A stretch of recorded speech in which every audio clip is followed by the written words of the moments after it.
I lived in a small town in the US. I've always been a night person, so I would often find myself bored after my roommate went to sleep.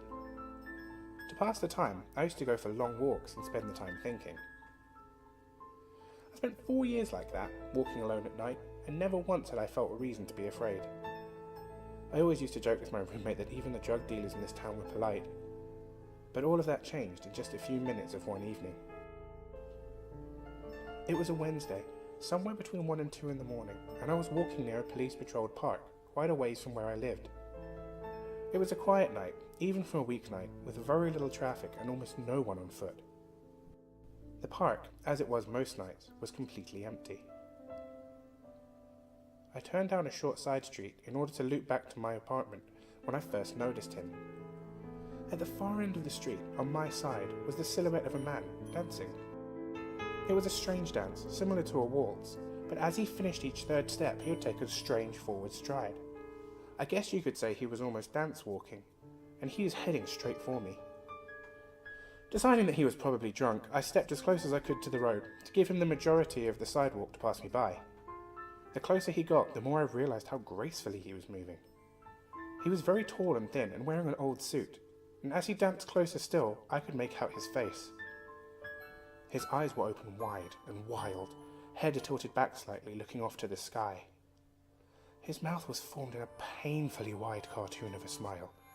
Between the eyes and the smile, I decided to cross the street before he danced any closer. I took my eyes off him to cross this empty street, and as I reached the other side, I glanced back, and this caused me to stop dead in my tracks. He'd stopped dancing and was standing with one foot in the street, perfectly parallel to me. He was facing me, but still looking skyward, the smile still wide on his lips. I was completely and utterly unnerved by this. I started walking again, but kept my eyes on this man. He didn't move, at least not at first. Once I'd put about half a block between us, I turned back for him for a moment to watch the sidewalk in front of me. The street and sidewalk ahead of me were completely empty. Still unnerved, I looked back to where he had been standing to find him gone, and for the briefest of moments I felt relieved. Then I noticed him again.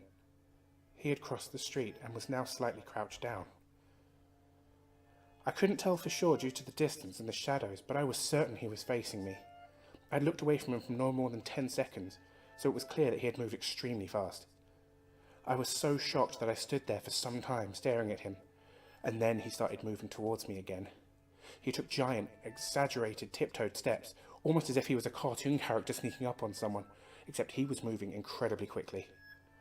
I'd like to say at this point I ran away, or pulled out pepper spray or my phone or anything, but I didn't. I just stood there completely frozen, as the smiling man crept towards me. And then he stopped again, about a car length away from me, still smiling that odd smile, still looking from the sky. When I finally found my voice, I blurted out the first thing that came to my mind. What I meant to ask is, "What the hell do you want?" in an angry, commanding tone. But what came out was a whisper and a whimper, and regardless of whether or not humans can smell fear, they can certainly hear it. I heard it in my own voice, and that made me actually more afraid. But he didn't react to it at all. He just stood there smiling. And then, after what felt like forever, he turned around very slowly and just started dance walking away, just like that. Not wanting to turn my back to him again, I just watched him go until he was far enough away to almost be out of sight. And then I realized something. He wasn't moving away anymore, nor was he dancing. I watched in horror as the distant shape of him grew larger and larger. He was coming back my way, and this time he was running. At that point, I ran. I ran and I ran and I ran, and I never looked back. I ran until I was off that road and back into a better lit street with a few bits of traffic going past. Looking behind me then, he was nowhere to be found. The rest of the way home, I was glancing over my shoulder, always expecting to see that ridiculous smile, but he was never there. I lived in that town for 6 months after that night, and never once did I go out for another walk. There's something about that face that has always haunted me.